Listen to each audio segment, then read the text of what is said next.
Before I get started, I just want to say that I do enjoy Death Battle.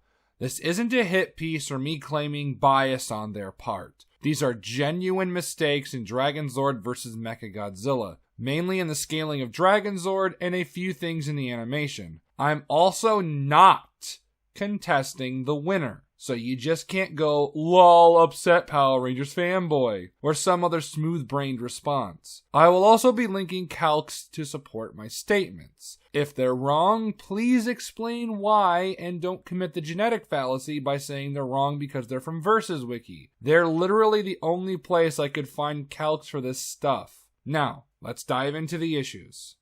During the final clash, why doesn't Tommy just let go of the staff, sidestep Kiryu, and punch him in the back of the head or something? One of Tommy's advantages was experience, so why is he acting like a dumbass? The better way to do this would be to have the drill staff and the Absolute Zero clash. Tommy either has to overpower the Absolute Zero or die, not just stand there like a brainless toad. Other than that, the animation ranges from fine to very entertaining. Now we get to the scaling, and I get it, scaling Power Rangers can get a bit weird, but this is not how you do it. First off, nothing suggests that battle mode is on par with Rita in any way. This is their logic for thinking that. Seriously, it never lost a battle against anything Rita threw at it. And Rita's magic is devastating enough to obliterate an entire floating island. For one, Rita doesn't make her monsters, Finster does. Even if we assume she infuses the clay with her magic, nothing even hints at the monsters being anywhere near Rita's power.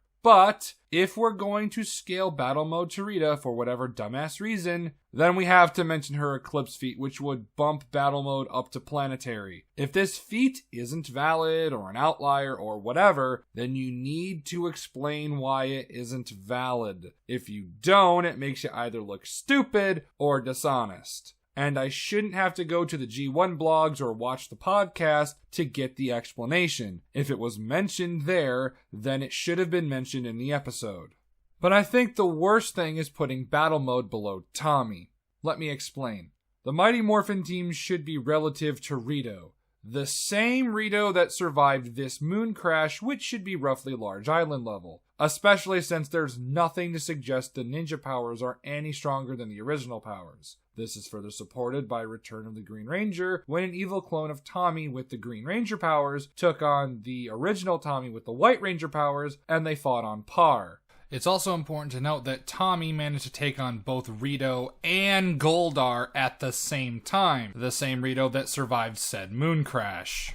And going by Death Battle's logic of all Rangers being relative due to their connection to the Morphin Grid, Tommy should be at least comparable to Ivan, who created a lightning storm. They would also later acknowledge the Rito moon crash in Leo vs. Jason, so take that as you will. What I'm basically saying is the lowball is laughable, and there are better ways to gauge the power of Dragonzord aside from weird Rita scaling based on a strange assumption while ignoring her best feat. Other things that stood out was saying that battle mode could have a chance against the Thunder Megazord, which is believable considering base Dragonzord could somewhat damage it. Granted, they weren't trying to destroy the Dragonzord, and it got stomped pretty hard after the first few attacks, but still impressive that it even managed that. In that case, we'd have to take into consideration Magnetic Brain, who threw off the Earth's axis, causing it to shift multiple times, was destroying Earth's magnetic field, and would have, well... If he is not stopped, the planet will demolecularize and disintegrate forever. It's not clear how much time was needed before the complete atomization of Earth, and this is probably something he can't do instantly, but it's still impressive that he's strong enough to do it in the first place. This is normal-sized Magnetic Brain, by the way, meaning he'd be much stronger while giant-sized. Obviously, battle mode isn't as strong, but if it could contend with the Thunder Megazord, then you could downscale from there. You also have the Tyrannosaurus Zord evaporating a monster like it's nothing, and they scaled Dragonzord to the original Megazord, so by their logic, Dragonzord should be at least on par, if not stronger. So maybe calc the energy to do that. Makes more sense than scaling to Rita. Honestly, that's really all I have to say on that.